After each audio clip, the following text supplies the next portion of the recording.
lebih buruk dan menjijikan lagi. Gue nggak tahu term apa yang lebih tepat dari menjijikan ya, dan kalian akan paham kenapa gue pakai kata menjijikan ini, teman-teman. Kali ini korbannya seorang anak muda, seorang yang sangat berprestasi, sudah banyak kontribusinya untuk negara ini, lulusan luar negeri, dan hari ini dianggap sebagai seorang kriminal dengan tuntutan yang nggak main-main, 22,5 tahun penjara, teman-teman. Yang mana itu luar biasa berat gitu.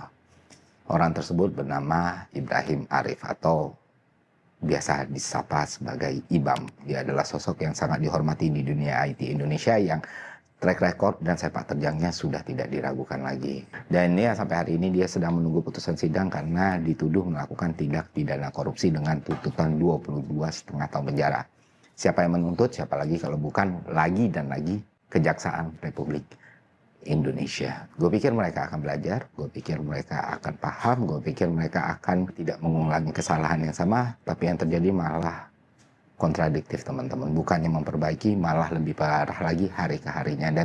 Dan secara terang-terang gue sampaikan di video ini, Kejaksaan Republik Indonesia menurut gue adalah institusi yang paling harus dibenahi, dirombak, dan direformasi saat ini. Karena apa yang sudah mereka pertontonkan di publik ini benar-benar memalukan. Dan yang lebih buruk lagi, sepertinya kata memalukan itu sudah nggak ada di kamus mereka gitu. Atas apa yang terjadi dengan Ibam ini. Kenapa gue bisa sampai mengatakan hal sekeras ini, teman-teman? Karena dalam kasus korupsi ini, koruptornya, orang yang menerima uang, orang yang menerima sogokan, orang yang menerima gratifikasi, bukan duduk sebagai seorang terpidana atau terdakwa, malah duduk sebagai saksi dari kejaksaan. Sedangkan Ibam tadi, yang posisinya hanya konsultan dari subkon pula, dituntut dengan pidana 22,5 tahun.